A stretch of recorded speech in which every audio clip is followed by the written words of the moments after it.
Good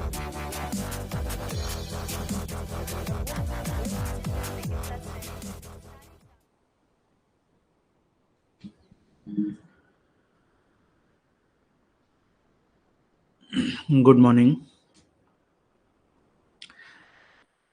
okay, static GK का ये मतलब थर्ड क्लास है जिसमें हम फर्स्ट इन इंडिया डिस्कस कर रहे थे कल के क्लास में। तो उसमें जितने भी मेल वाला सेक्शन है वो हम लोगों ने देखा था। लास्ट में एक जो स्लाइड बचा हुआ था उसमें शायद नेटवर्क इशू आया था, तो वो शायद समझ में ना आया हो। तो मैं जो है वहां से स्टार्ट करते हैं हम लोग। ये वाला जो सेक्शन था इस टाइम में थोड़ा सा नेटवर्क इशू हो रहा था, तो शायद आवाज ठीक से नहीं आ रही होगी, तो इसको मैं रिपीट कर रहा हूँ। ठीक है, हम लोग यहाँ पे जब बात कर रहे थे तो ये थोड़ा सा क्रिकेट वाला सेक्शन है या स्पोर्ट्स वाला सेक्शन बोल सकते हो। तो first Indian bowler to take hattrick in ODI. तो ओडीआई क्रिकेट में 1987 में न्यूजीलैंड के अगेंस्ट में जो है चेतन शर्मा ने जो है पहली बार भारत के लिए हैट्रिक लिया था। ठीक है, अगर इसी बात को हम टेस्ट क्रिकेट की बात करें तो टेस्ट क्रिकेट के लिए हरभजन सिंह ने 2001 में ऑस्ट्रेलिया के अगेंस्ट जो है ये हैट्रिक लिया था। First captain for Indian test cricket team, तो 1932 की बात है जब देश आजाद भी नहीं हुआ था, तो ब्रिटिश एम्पायर के तहत था उस।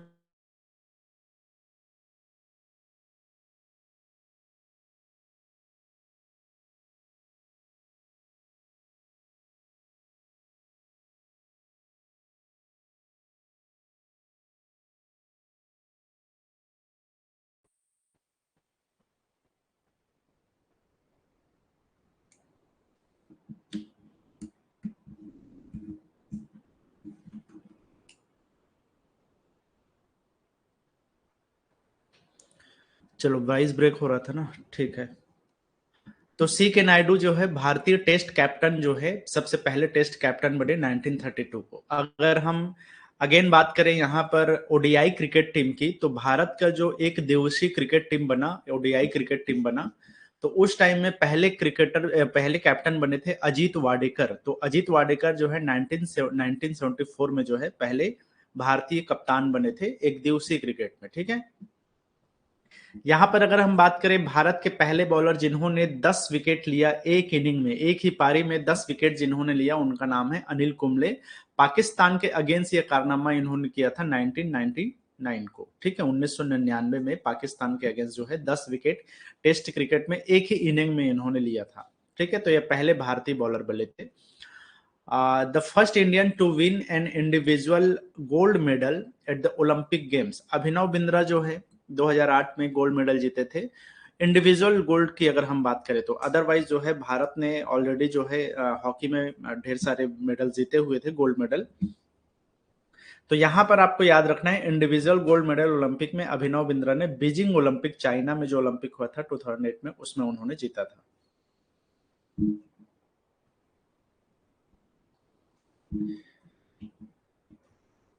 चलो, अब हम बात करते हैं first in India female category में। तो फीमेल कैटेगरी में जो है क्या क्या इंपॉर्टेंट चीजें हैं, क्या वन लाइनर हमें ध्यान में रखना है और क्या पूछ सकता है।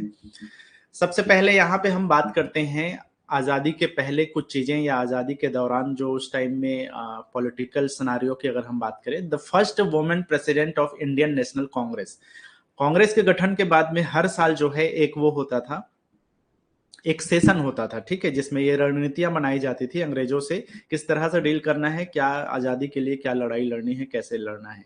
उसके लिए हर साल जो है एक सेशन होता था। तो उसमें जो है पहली बार कौन महिला थी जिन्होंने प्रेसिडेंट का पद उन्होंने धारण किया था या प्रेसिडेंट का पद के लिए उनको चुना गया था। तो इंडियन नेशनल कांग्रेस की पहली महिला प्रेसिडेंट बनी थी एनी बेसेंट।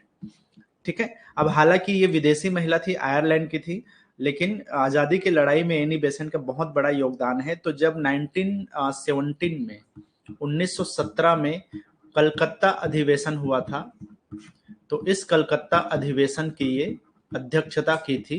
तो ये पहली ऐसी महिला अध्यक्ष बनी इंडियन नेशनल कांग्रेस की जिनको अध्यक्षता करने का मौका मिला 1917 में कलकत्ता अधिवेशन में।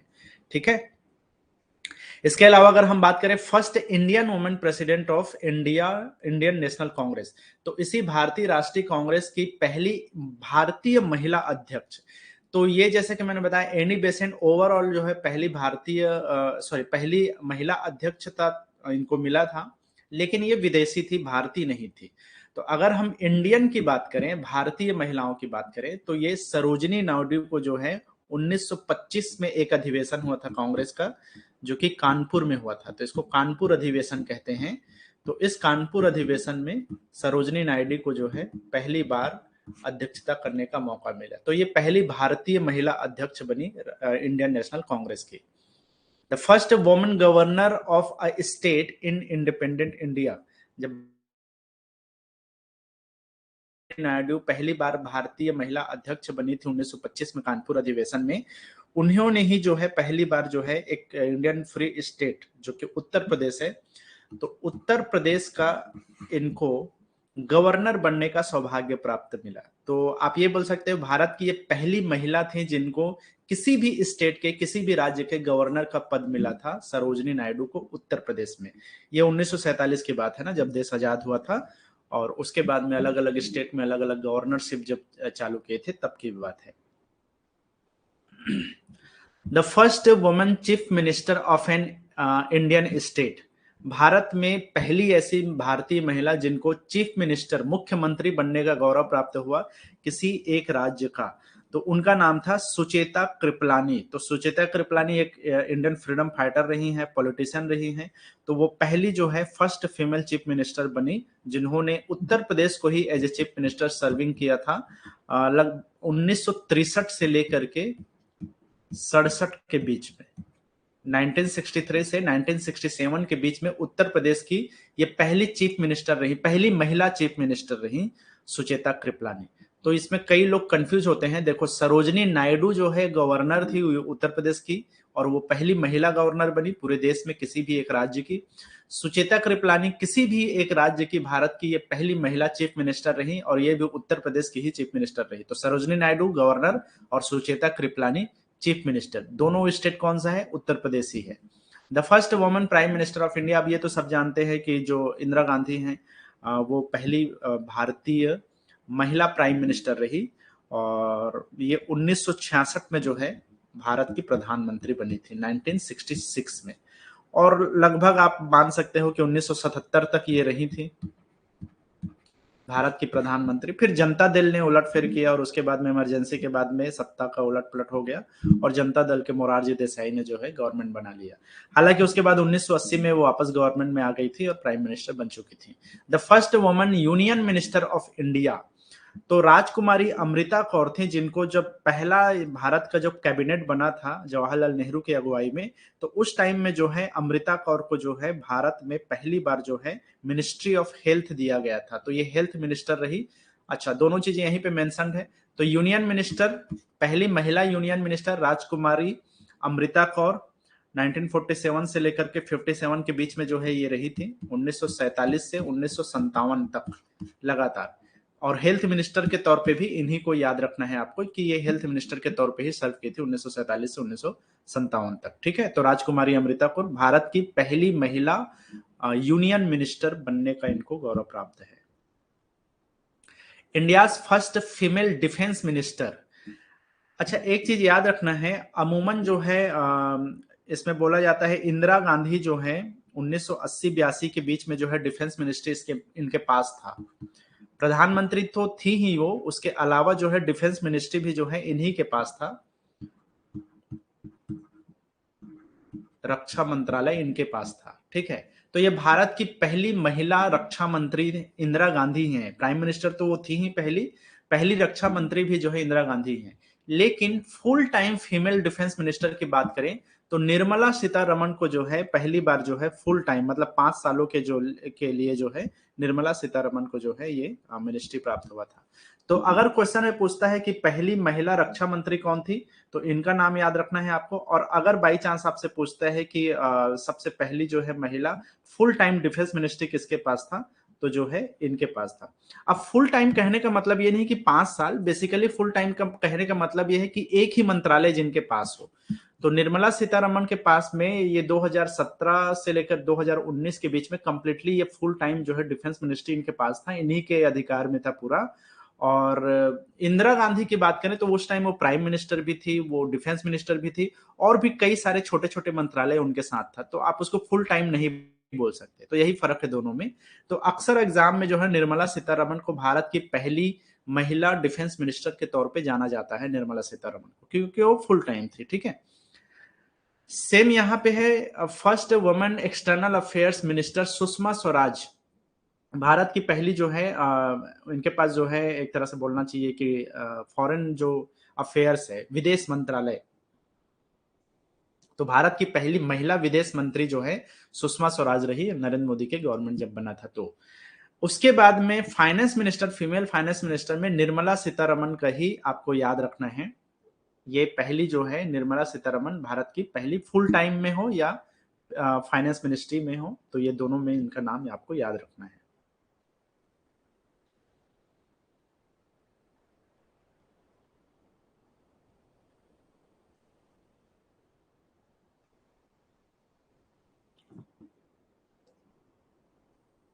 अच्छा हाँ यार, एक चीज और याद रखना है, ये निर्मला सीतारमण नहीं है, ये भी इंदिरा गांधी ही थी। इंदिरा गांधी को जब ये प्रधानमंत्री के तौर पे थी तो उस टाइम इनको 1969 में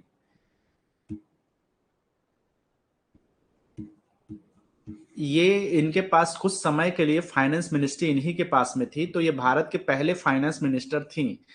लेकिन अगेन वही बात है, फुल टाइम फाइनेंस मिनिस्टर में निर्मला सीतारमण का नाम आपको याद रखना है कि, और वर्तमान में भी जो है निर्मला सीतारमण ही जो है क्या है, मिनिस्टर ऑफ फाइनेंस है या फाइनेंस मिनिस्टर है। ठीक है, तो ये फुल टाइम में जो है निर्मला सीतारमण का याद रखना है। तो डिफेंस मिनिस्ट्री के मामले में भी इंदिरा गांधी, निर्मला सीतारमण, और फाइनेंस मिनिस्ट्री के मामले में भी इंदिरा गांधी और निर्मला सीतारमण, इन दोनों का नाम जो है आता है। फर्स्ट में इंदिरा गांधी ही है और फुल टाइम में जो है निर्मला सीतारमण है। एक्सटर्नल अफेयर्स में सुषमा स्वराज को याद रखना है।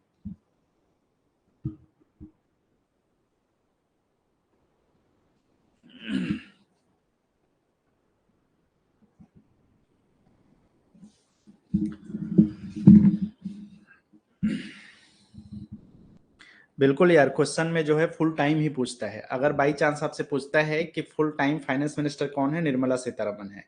अगर आपसे पूछता है कि भारत की पहली महिला फीमेल फाइनेंस मिनिस्टर कौन है, अगर इंदिरा गांधी ऑप्शन में नहीं है तो सीधा सा आंसर उसका निर्मला सीतारमण होता है, चाहे फुल टाइम लिखा रहे ना लिखा रहे।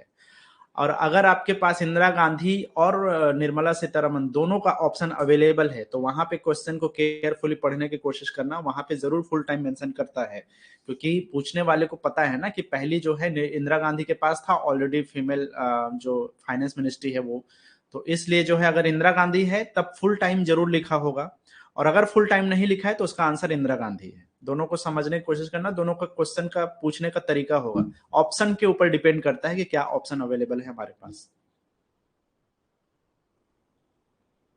First women president of India, Bharat की जो है पहली राष्ट्रपति कौन थी? तो राष्ट्रपति के तौर पे जो है भारत की पहली राष्ट्रपति प्रतिभा देवी पाटिल, महिला राष्ट्रपति की अगर हम बात करें तो ये भारत की 12th नंबर की 12वें क्रमांक की जो है प्रेसिडेंट ऑफ इंडिया रही, और 2007 से लेकर के 2012 के बीच में ये भारत की राष्ट्रपति के तौर पे जो है इन्होंने सर्व किया।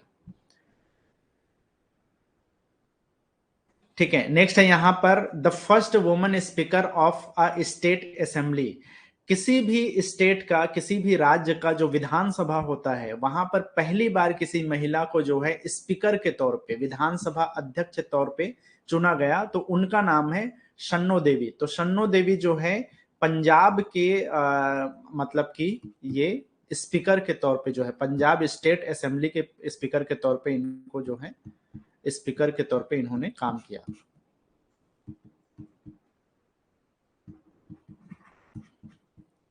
ठीक है, the first woman speaker of a Lok Sabha, तो लोकसभा की पहली जो है महिला अध्यक्ष चुनी गई या महिला स्पीकर चुन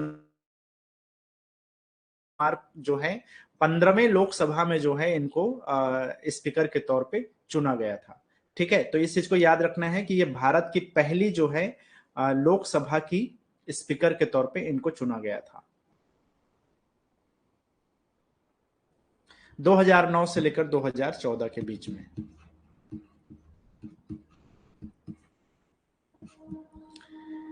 इसके अलावा द फर्स्ट वुमन जज in Supreme Court of India, Bharat में पहली बार सुप्रीम कोर्ट ऑफ इंडिया में किसको जज बनने का सौभाग्य प्राप्त है? तो जस्टिस फातिमा बीबी, मीरा साहिब फातिमा बीबी इनका पूरा नाम है, आप फातिमा बीबी करके भी याद रख सकते हो। तो जस्टिस फातिमा बीबी जो है भारत की पहली ऐसी जो है जज है जिनको सुप्रीम कोर्ट में जज होने का गौरव प्राप्त हुआ, महिला जज होने का।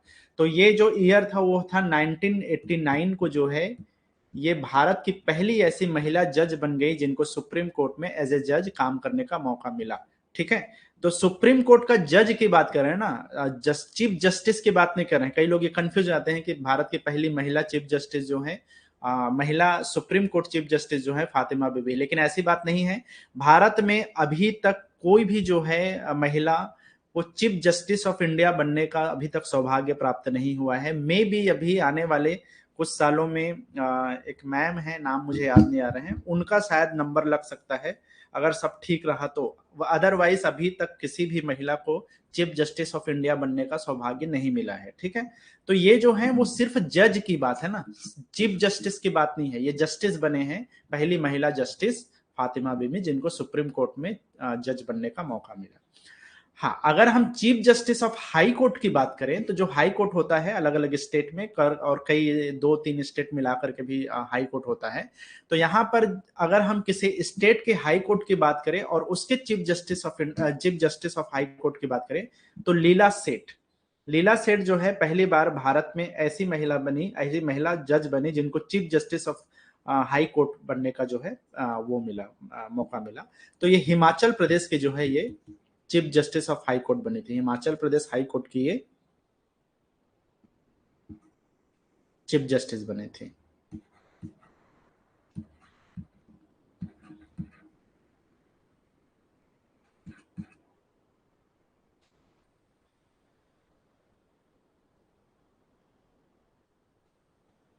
ठीक है, ये था 1991 की बात है। ये 1991 में जो है chief justice of high court बनी हिमाचल प्रदेश हाई कोर्ट की लीला सेठ। तो ये दोनों का नाम खास तौर पे याद रखना यार, कई एग्जाम में ये रिपीट हुआ है। चलो, इसके बाद अलग अगर हम बात करें किरण बेदी, तो किरण बेदी जो है भारत की पहली महिला आईपीएस ऑफिसर है, किरण बेदी।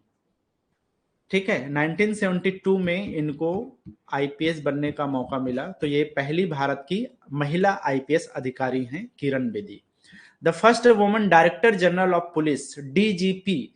तो आईपीएस लोग ही जनरली जो है प्रमोट होकर के डीजीपी के पद पे आते हैं। तो पहले तो additional director general of police बनने का मौका मिलता है, देन उसके बाद में डीजीपी बनने का। तो कंचन चौधरी भट्टाचार्य, इनको जो है आई थिंक उत्तराखंड के ये जो है डीजीपी बनी थी।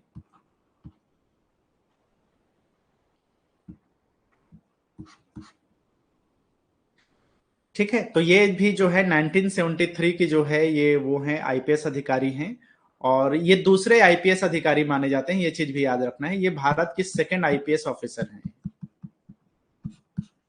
कंचन सेकंड आईपीएस ऑफिसर। और एक चीज याद रखना यार, मैं बार बार फीमेल या वुमेन नहीं बोल रहा हूँ, इसका मतलब ये नहीं है कि मैं पुरुषों को भी काउंट कर रहा हूँ। यहाँ पे सिर्फ महिलाओं की बात हो रही है, और उन्हीं के कैटेगरी में यहाँ पे first woman IPS officer Kiran Bedi और सेकंड में जो है कंचन चौधरी भट्टाचार्य जो है सेकंड आईपीएस ऑफ इंडिया रही है। ठीक है, और इनको डीजीपी बनने का मौका मिला उत्तराखंड सरकार में। ठीक है,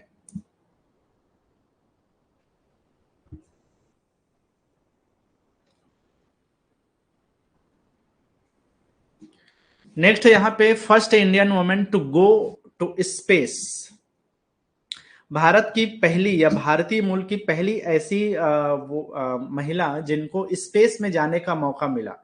तो कल्पना चावला का नाम आप सब लोग जानते हैं। तो कल्पना चावला जो है स्पेस में जाने वाली ये जो है पहली भारतीय महिला बनी या पहली भारतीय मूल की महिला बनी। हालांकि देखो, इनका जो जन्म है वो कल्पना चावला का जन्म हरियाणा स्टेट में हुआ था, लेकिन उनके पास जो नागरिकता थी बाद में वो जो है यूएस की नागरिकता थी। लेकिन हाँ, सिटीजनशिप इनके पास 1962 से लेकर के ये 1962 से लेकर के, जब से ये जन्म हुई थी तब से लेकर के 1991 तक ये इंडिया की नागरिकता इनके पास रही है। ठीक है, उसके बाद में 1991 में जो है इन्होंने नागरिकता लिया था यूएस का। तो ये 2003 तक जब इनकी शहादत हुई, या शहीद ही बोलेंगे एक तरह से, है ना। तो ये पहली कॉस्मोनॉट थी जो कि महिला भारतीय कॉस्मोनॉट कल्पना चावला। तो आपको दो तरह से क्वेश्चन पूछ सकता है, पहली कॉस्मोनॉट के रूप में भी पूछ सकता है, ठीक है, अंतरिक्ष यात्री के तौर पे, और दूसरा पहली महिला जिनको अंतरिक्ष यात्रा करने का मौका मिला, या फिर बोल सकता है पहली महिला, भारतीय महिला जिनको स्पेस में जाने का मौका मिला। तो कल्पना चावला जो है इसमें आंसर है, ठीक है। अब इनके बारे में दुनिया भर के इंस्पिरेशनल स्टोरीज हैं, बहुत सारी चीजें हैं कल्पना चावला के बारे में जो बात किया जा सकता है, लेकिन फिलहाल अभी आपको बस इतना ही याद रखना है, बाकी चीजें तो आप लोगों ने जरूर सुना ही होगा इनके बारे में।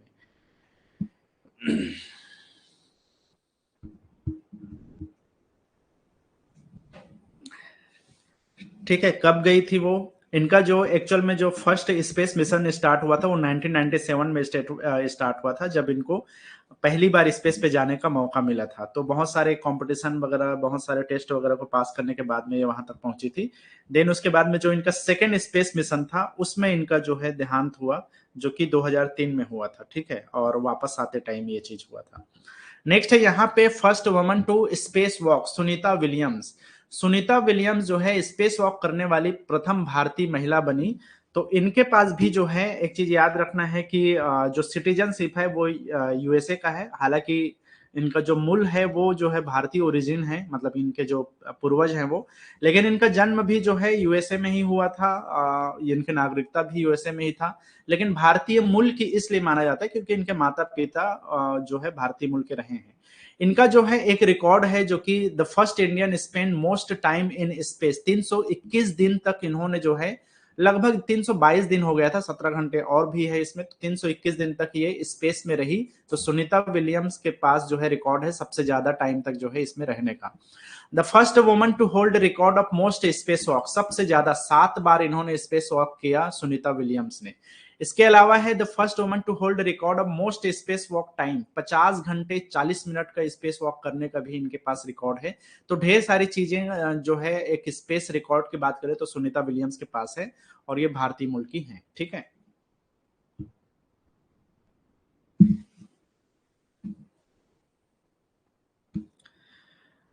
देखो यार, गो टू स्पेस का मतलब यह है कि जो हमारा स्पेस शिप है उसके अंदर में ही रहना, बाहर नहीं निकलना। और अगर जो उस स्पेस शिप से बाहर निकल करके वॉक कर रहे हैं, आप लोगों ने मूवीज वगैरह में देखा होगा यार, मतलब स्पेस में बाहर निकलते हैं, स्पेस वॉक मतलब स्पेस शिप को छोड़ करके, ठीक है। तो बाहर निकलने को ही बोला जाता है स्पेस वॉक, बाहर में निकल करके। अब वहां पे वॉक करने के लिए तो कोई सरफेस है नहीं, तो वहां पर जो है मतलब कि ग्रेविटी है नहीं, तो इसलिए जो है जो उसको बोला जाता है स्पेस वॉक, जब हम स्पेस शिप से बाहर निकलते हैं। स्पेस शिप के अंदर रहना अलग चीज है, स्पेस शिप के अंदर रह करके स्पेस में जाना उसको बोला जाता है गो टू स्पेस, ठीक है। और स्पेस वॉक अलग चीज है। तो जब कल्पना चावला की बात आती है तो वो स्पेस में स्पेस शिप के अंदर रही थी, बाहर नहीं गई थी, ठीक है।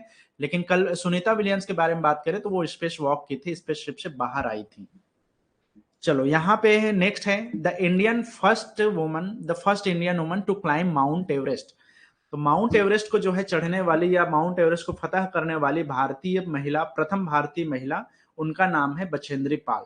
तो बछेंद्री पाल जो है भारत की पहली ऐसी महिला बनी जिन्होंने 1954 में, अच्छा 54 बोलता हूँ, 1984 में, सॉरी, 1984 में जो है इन्होंने ये कारनामा किया था, और ये पहली भारतीय महिला बनी थी जिन्होंने माउंट एवरेस्ट को क्लाइम किया था, ठीक है।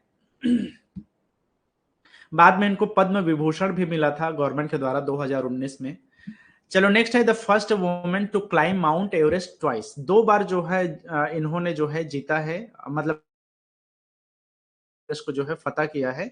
तो इनका नाम है संतोष यादव, ठीक है। संतोष यादव ने 2 बार ये काम किया था। एक बार 1993 में, 1993 में, और एक बार 1999 में।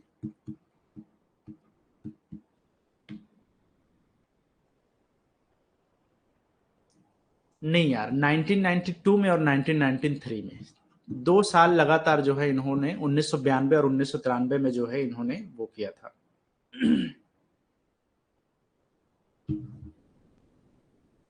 इसके अलावा है the first female amputee in the world to climb Mount Everest, मतलब कि दिव्यांग कैटेगरी में अगर जिन्होंने पहली बार जो है माउंट एवरेस्ट को फतह किया, उनका नाम है अरुणिमा सिन्हा। तो अरुणिमा सिन्हा जो है एक उनकी उसमें जो है एक्सीडेंट में ट्रेन में जो है कुछ बदमाशों के साथ लड़ाई हुई थी, जिसकी वजह से जो है आई थिंक वो वॉलीबॉल प्लेयर थी, फुटबॉल भी खेलती थी शायद। तो उनको जो है ट्रेन में कुछ प्रॉब्लम हुआ, दिल्ली से लखनऊ से शायद दिल्ली जा रही थी ट्रेनिंग के लिए, तो 2011 में उनके साथ में ये एक्सीडेंट हुआ और लगभग रात भर वो ट्रेन के पटरी में पड़ी रही, दर्द से कराहते हुए। उनके एक पैर को जो है काटना पड़ा था बाद में, और उसके बाद में उनका वो जो वॉलीबॉल और फुटबॉल करियर था वो तो खत्म हो गया। देन उसके बाद में उन्होंने माउंट एवरेस्ट का जर्नी का जो है स्टार्ट किया, और फाइनली उन्होंने 2011 में 2011 में उन्होंने जो है ट्रेनिंग करना शुरू किया, और 2013 में जाकर के इन्होंने माउंट एवरेस्ट को फतह किया था। अच्छा, एक इंटरेस्टिंग बात यह है कि अरुणिमा सिन्हा ने बछेंद्री पाल के गाइडेंस में ही यह कारनामा किया है। तो बछेंद्री पाल भारत की पहली माउंट एवरेस्ट क्लाइंबर थी या माउंटेनियर थी। अरुणिमा सिन्हा पहली ऐसी दिव्यांग महिला बनी भारत की, ओवरऑल भी पहली दिव्यांग ही है, ये याद रखना है, सिर्फ महिलाओं में नहीं बल्कि ओवरऑल भी जो है ये फर्स्ट हैं अरुणिमा सिन्हा, ठीक है, 2013 में। First Indian women to swim across the English Channel, Aarti Shah जो है भारत की पहली ऐसी महिला बनी जो इंग्लिश चैनल को पार करने वाली पहली भारतीय महिला बनी, आरती शाह, ठीक है। तो ये इंग्लिश चैनल को 1959 में जो है इन्होंने पार किया था, 1959 में, और ये पहली ऐसे के लिए द फर्स्ट फीमेल जवान इन इंडियन आर्मी, शांति तिग्गा जो है भारत की पहली जो है महिला जवान मानी जाती है, तो इनका नाम याद रखना है। ये पहली बार जो है बाद में जो है इन्होंने रेलवे को ज्वाइन किया था, एक उसमें जवान के तौर पे समझो। तो भारतीय आर्मी को बिलोंग करने वाली जो है, भारतीय आर्मी में जवान के तौर पर काम करने वाली जो है शांति तिग्गा। इसके अलावा कुछ क्वेश्चन है यहाँ पर। एक तो नेवी पायलट के तौर पे सब लेफ्टिनेंट शिवांगी का नाम याद रखना है। एयरक्राफ्ट को सोलो जो है फाइटर एयरक्राफ्ट, मतलब कि याद रखना इस पे, फाइटर एयरक्राफ्ट को सोलो उड़ान भरने वाली या फ्लाई करने वाली अवनी चतुर्वेदी। इसके अलावा भारत में जो है रेलवे ट्रेन की जो मतलब कि लोको पायलट के तौर पे काम करने वाली या ट्रेन को ड्राइव करने वाली पहली महिला बनी सुरेखा यादव, ठीक है। शिवांगी सिंह जो है पहली नेवी पायलट बनी, नेवी की। और एयरक्राफ्ट जो फाइटर एयर जेट होता है, एयरक्राफ्ट होता है, उसको सोलो अकेले मतलब कि सोलो पायलट के तौर पे उड़ाने वाली अवनी चतुर्वेदी पहली महिला बनी। और अगर ट्रेन के हम लोको पायलट की बात करें तो सुरेखा यादव का नाम याद रखना है। हालांकि कई जगह सुरेखा भोसले दिया रहता है, तो याद रखना है वो शादी के नाम के बाद चेंज वाला नाम है, ठीक है, सुरेखा भोसले। तो एक ही पर्सन का नाम है, सरनेम बस चेंज हुआ है, ठीक है।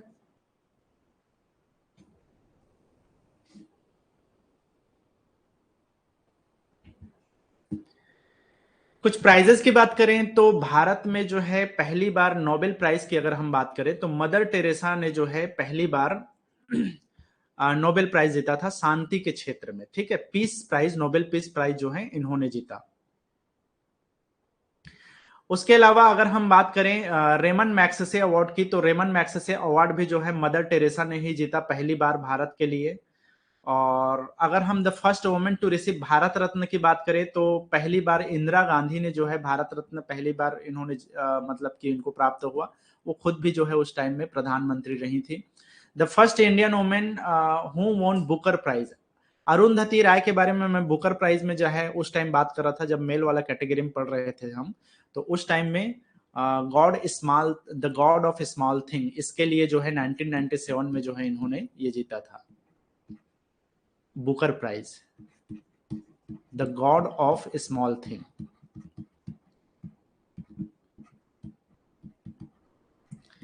ठीक है, सिमिलर है वही, इसके बारे में एक और क्वेश्चन पूछता है the Indian citizen, the first Indian woman में भी इनका नाम आता है, द फर्स्ट इंडियन में भी इनका नाम आता है, इंडियन सिटीजनशिप में भी जो है इन्हीं का नाम आता है। तो अरुंधति राय ने जो है बुकर प्राइज जीता था 1997 में।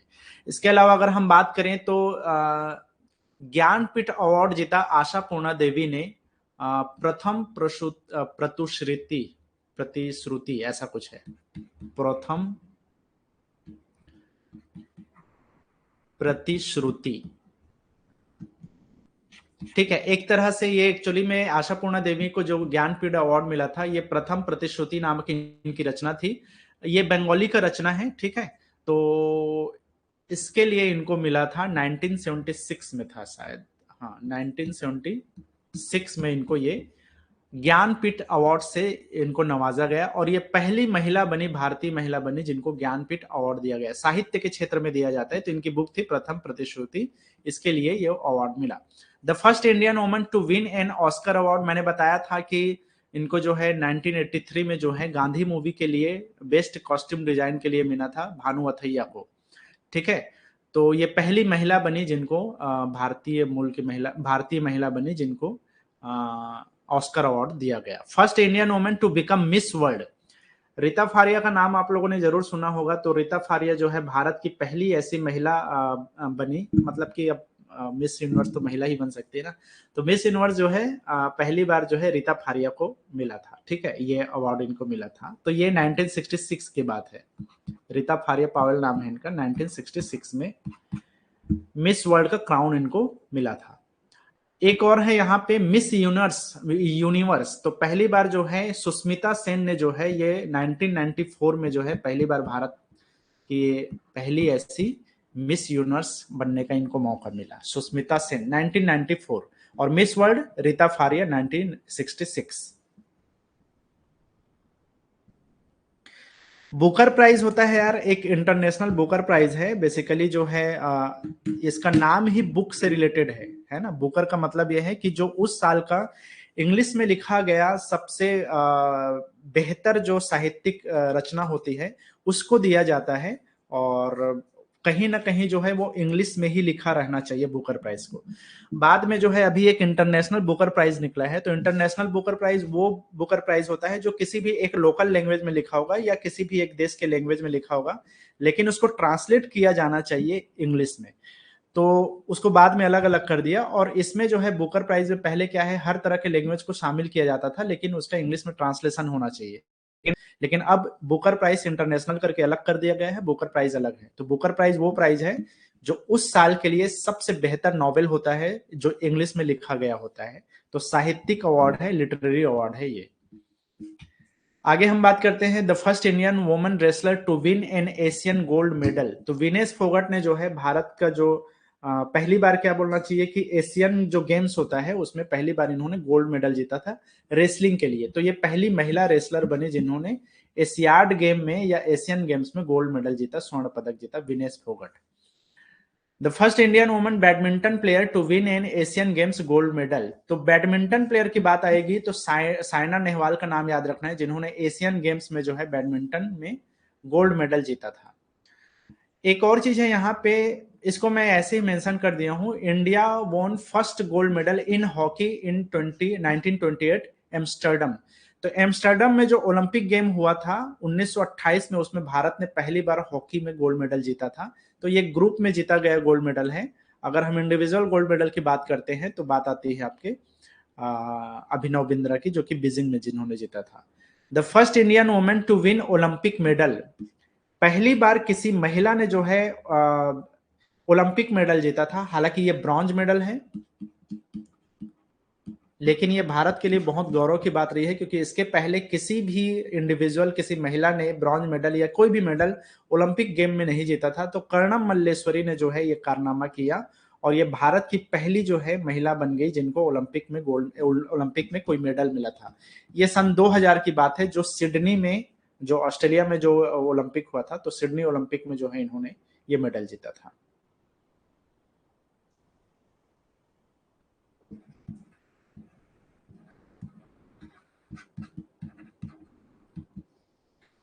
The first Indian woman to win Olympic silver medal, तो रियो ओलंपिक में जो है पीवी सिंधु ने जो है पहली बार जो है सिल्वर मेडल जीता, क्योंकि इसके पहले कर्णम मल्लेश्वरी ने जो मेडल जीता था वो क्या था, ब्रॉन्ज था।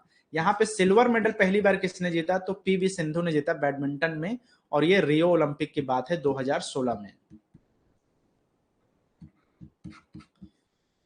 इसके बाद की अगर हम बात करें, the first Indian woman to win Olympic medal in wrestling, wrestling में जिसने पहली बार जीता था उनका नाम है साक्षी मलिक। तो साक्षी मलिक ने अभी जो है वर्तमान में जो टोक्यो ओलंपिक हुआ उसमें इन्होंने जीता 2020 वाले में। हालांकि ये ओलंपिक 2021 में शिफ्ट हो गया था, लेकिन नाम 2020 से ही आता है टोक्यो ओलंपिक।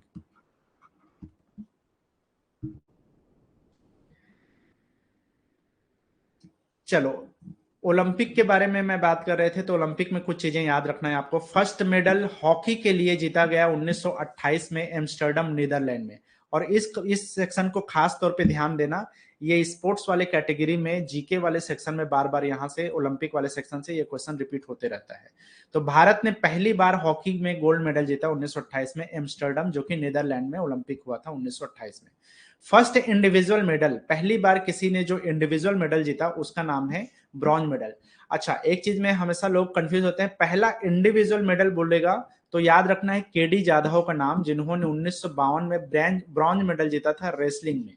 लेकिन अगर यहीं पे फर्स्ट इंडिविजुअल गोल्ड मेडल बोलेगा तब आपको याद रखना है उसमें किनका नाम आता है, अभिनव बिंद्रा का, क्योंकि उन्होंने गोल्ड मेडल जीता था ना। लेकिन इंडिविजुअल मेडल की बात करें तो वो ब्रॉन्ज मेडल था, जो कि 1952 में ही जीता गया था केडी जाधव के द्वारा। ठीक है, ये ओवरऑल है ना, पुरुष महिला सबके लिए है यहाँ पे। तो ये जो ब्रॉन्ज मेडल जीता था इन्होंने हेलेंस्की में, जो है जो ओलंपिक मेडल ओलंपिक हुआ था 1952 में, उसमें इन्होंने जीता था। First individual Olympic medal in tennis, tennis के क्षेत्र में पहली बार व्यक्तिगत स्पर्धा में किन्होंने जीता था मेडल, उनका नाम है लिएंडर पेस। तो लिएंडर पेस बहुत बड़ा नाम है भारतीय टेनिस में। इन्होंने ब्रॉन्ज मेडल जीता था 1996 में अटलांटा जो कि यूएसए में है। अगर हम बात करें महिलाओं में तो पहला मेडल कर्णम मल्लेश्वरी, जैसा कि मैंने बताया कि 2000 में इन्होंने जीता था। उसके बाद में अभी मैंने जैसे बताया सिल्वर मेडल पीवी सिंधु ने जीता। पहली ओलंपिक में जो है रेसलिंग के क्षेत्र में मेडल साक्षी मलिक ने जीता। लेकिन ध्यान देना है, पहला रेसलिंग के क्षेत्र में केडी जाधव जीत चुके थे, लेकिन ये पुरुषों के कैटेगरी में या ओवरऑल जीता था इन्होंने। लेकिन महिलाओं में अगर किसी रेसलर के नाम आता है तो वो साक्षी मलिक है, जिन्होंने 2016 में ओलंपिक में इन्होंने 2020 में ओलंपिक में इन्होंने रेसलिंग के क्षेत्र में ये कारनामा किया था। इसके पहले जो लोग भी रेसलिंग में जीते थे वो सब पुरुष थे। महिलाओं में साक्षी मलिक पहला नाम है। First individual silver medal Rajyavardhan Singh Rathore. Bronze medal KD Jadhav ने 1952 में पहला इंडिविजुअल मेडल जीता था, लेकिन सिल्वर मेडल जीतने में बहुत टाइम लगा 2004 तक। तो 2004 में जो ग्रीस में एक ओलंपिक हुआ था, एथेंस ओलंपिक, उसमें राज्यवर्धन सिंह राठौर ने जो है शूटिंग वाला चैंपियनशिप में जो है इन्होंने ये कारनामा किया। शूटिंग में ही जो है पहला गोल्ड मेडल जीता इंडिविजुअल अभिनव बिंद्रा ने 2008 के बीजिंग ओलंपिक, जो कि चाइना में हुआ था। दो इंडिविजुअल मेडल जीतने वाले पहले ओलंपियन बने थे भारतीय ओलंपियन, उनका नाम है सुशील कुमार। तो इन्होंने जो बीजिंग में 2008 में रेसलिंग में इन्होंने ब्रॉन्ज मेडल जीता, देन उसके बाद में लंदन ओलंपिक में 2012 में जो हुआ था उसमें सिल्वर मेडल जीता। तो दो मेडल जीतने वाले पहले, व्यक्तिगत तौर पे दो मेडल जीतने वाले ये पहले व्यक्ति बने सुशील कुमार, जो कि रेसलर हैं। ठीक है, the second Indian to win an Olympic gold medal in an individual event. तो अभी आप लोगों ने सुना ही है, नीरज चोपड़ा ने यह कारनामा किया जेवलिन थ्रोअर में, जो है 2020 में टोक्यो जापान में जो ओलंपिक हुआ। तो ये पहले ऐसे इंसान बन गए जिन्होंने गोल्ड मेडल जीता था ट्रैक एंड फील्ड इवेंट में। मतलब कि ये एथलेटिक्स के कैटेगरी में आता है। अभिनव बिंद्रा ने शूटिंग के कैटेगरी में जीता था, लेकिन वो शूटिंग जो है ट्रैक एंड फील्ड इवेंट नहीं आता, एथलेटिक इवेंट नहीं आता। एथलेटिक्स वाला इवेंट आता है आपका ये जो थ्रोइंग है, रेसिंग वगैरह है, ठीक है, जंप वगैरह है, वो सब आता है आपके एथलेटिक्स में। तो एथलेटिक्स में पहला गोल्ड मेडल भारत के लिए नीरज चोपड़ा ने ही जीता, जो कि जेवलिन थ्रोअर में है, थ्रोइंग में है, 2020 टोक्यो जापान ओलंपिक 2020 में। चलो, तो इतनी सारी चीजें आप ध्यान रख सकते हो। और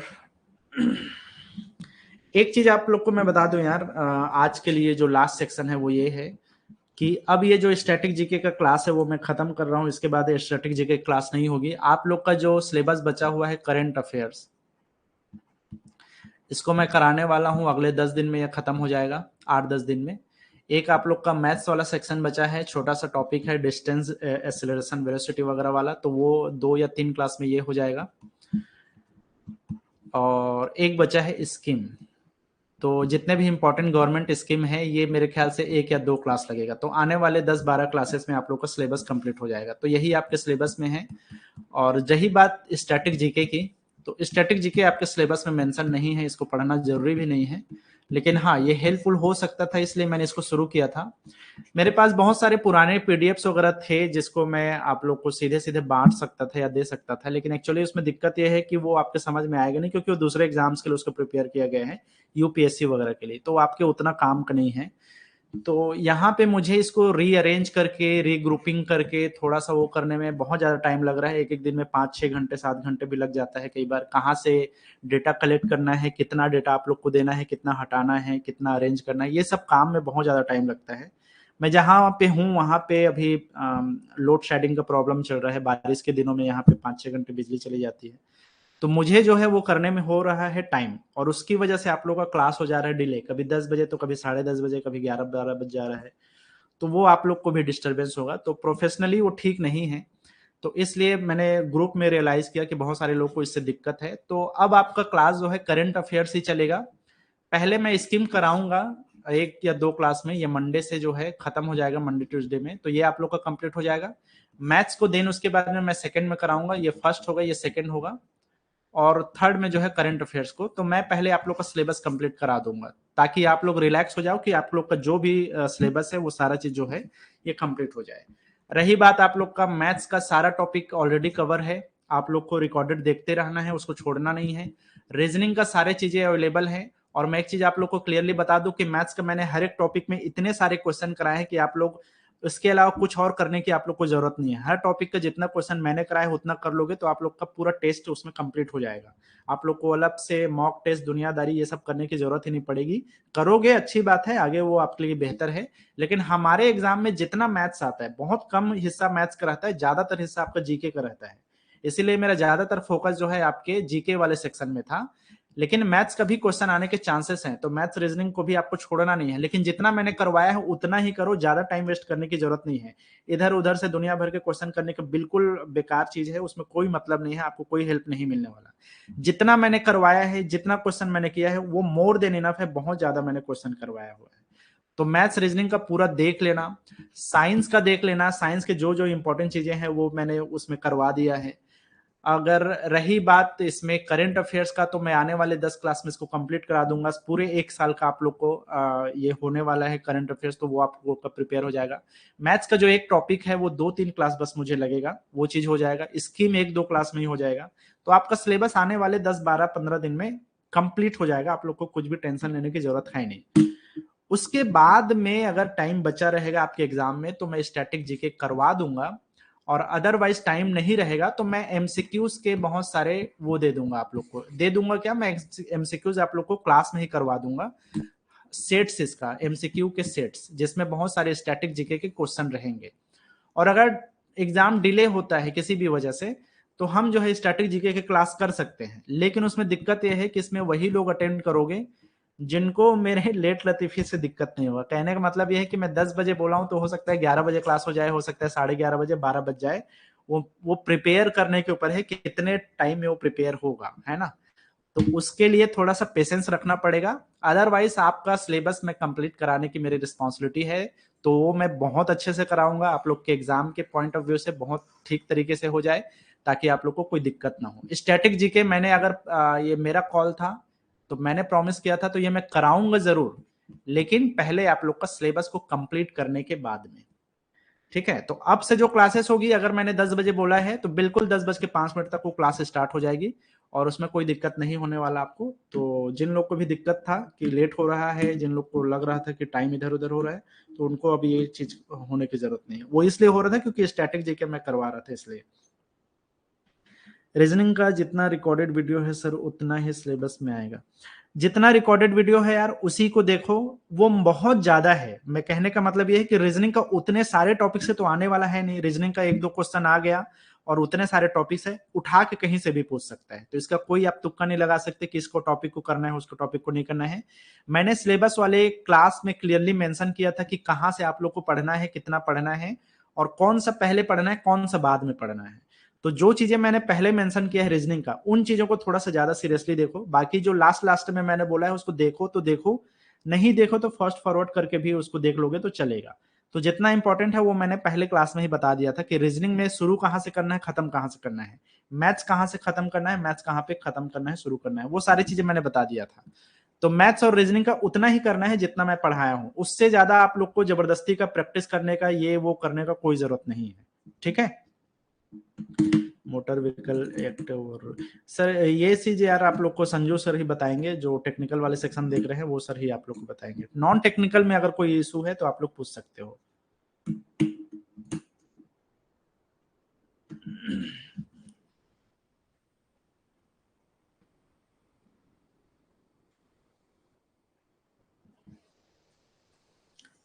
ठीक है, और कोई डाउट किसी को, और कोई दिक्कत तो नहीं है?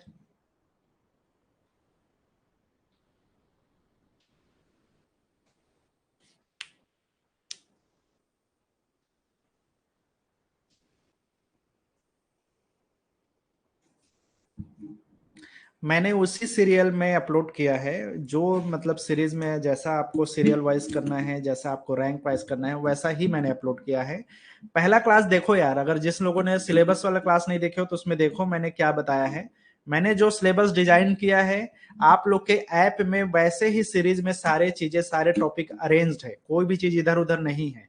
तो जो टॉपिक को मैंने सबसे ऊपर रखा है उस टॉपिक को सबसे पहले देखो। क्या होता है कि रीजनिंग को भी पढ़ने का एक तरीका होता है, अगर आपने पहला टॉपिक नहीं पढ़ा है ठीक से तो हो सकता है तीसरे टॉपिक पे डायरेक्टली प्ले करोगे तो शायद उतना समझ ना आए। तो रीजनिंग को, मैथ्स को समझने के लिए थोड़ा सा टॉपिक को रीअरेंज करके ही पढ़ना पड़ता है। तो मैंने जो भी ऐप में डाला हुआ है उसको उसी सीरीज में अरेंज किया हुआ है, तो आपको उसी सीरीज में ही देखना है, इधर उधर नहीं देखना है। रीजनिंग का भी डला हुआ है यार, मैथ्स का भी डला हुआ है, सारा टॉपिक उसमें डला हुआ है, कुछ भी छूटा नहीं है। इवन आप ये स्टैटिक जीके का ये 2 3 क्लास हुआ है, आज तीसरा क्लास था, इसको भी आप ठीक ठीक देख लोगे, ठीक ठीक समझ लोगे तो इसमें से भी ढेर सारे क्वेश्चन बनते हैं। तो मैं स्टैटिक जीके का आप लोग को एमसीक्यूज का 10 12 सेट्स करवा दूंगा ताकि आप लोग को इंडिविजुअल पढ़ने की जरूरत ना पड़े।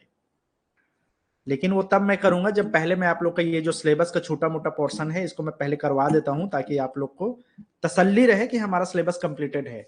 और रही बात पढ़ने की, तो आपको सिर्फ लाइव क्लास नहीं, मैं बता रहा हूं आप लोग को, आपके सिलेबस में लाइव क्लास बहुत कम सेक्शन है, ज्यादातर चीजें तो ऑलरेडी अपलोडेड है। तो अपलोडेड है उसको एक बार खत्म कर लो, बल्कि खत्म करके एक बार रिवाइज कर लो, वो आपके लिए बेहतर है। ठीक है। ब्लड रिलेशन वाला क्लास लीजिए सर, तो ब्लड रिलेशन तो पहले से है यार, रीजनिंग में ब्लड रिलेशन है। मिला नहीं क्या? ब्लड रिलेशन का ऑलरेडी क्लास हो चुका है।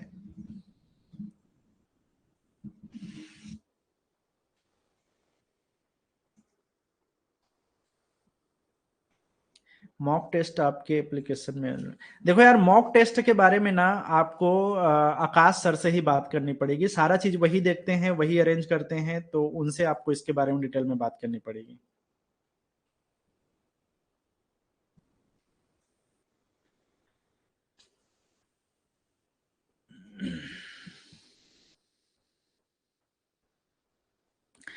ठीक है, और कोई दिक्कत?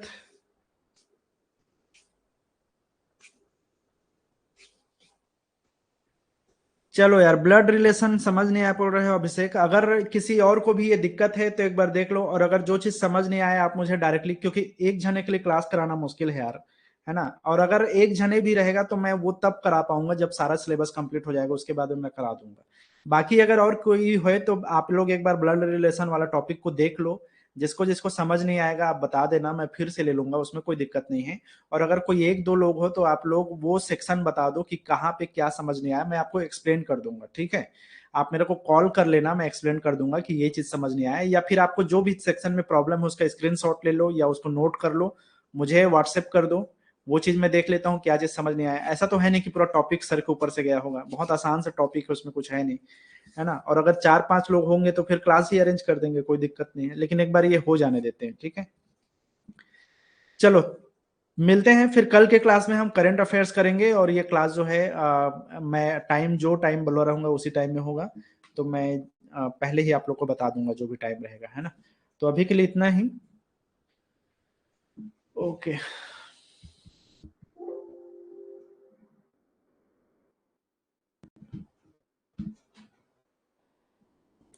सर, रिकॉर्डेड वीडियो देखते वक्त मिनिमाइज करने का ऑप्शन होना चाहिए, पूरा बैक यार इसके बारे में मैं नहीं बोल सकता दोस्त, इसके बारे में आप लोग को टेक्निकल टीम से ही बात करनी पड़ेगी, आकाश सर को ही बताना पड़ेगा। क्योंकि ऐप कैसे वर्क करता है, क्या प्रॉब्लम है क्या नहीं है, ये मेरे उसमें नहीं है, तो मैं नहीं बता सकता। हाँ लेकिन आप लोग इसके बारे में सर से बात कर लो, या आकाश सर को बता दो कि ये इशू है। तो ऐप में जो भी प्रॉब्लम होता है, मॉक टेस्ट में कोई भी इशू है, तो उसके लिए आपको आकाश सर को ही कांटेक्ट करना पड़ेगा।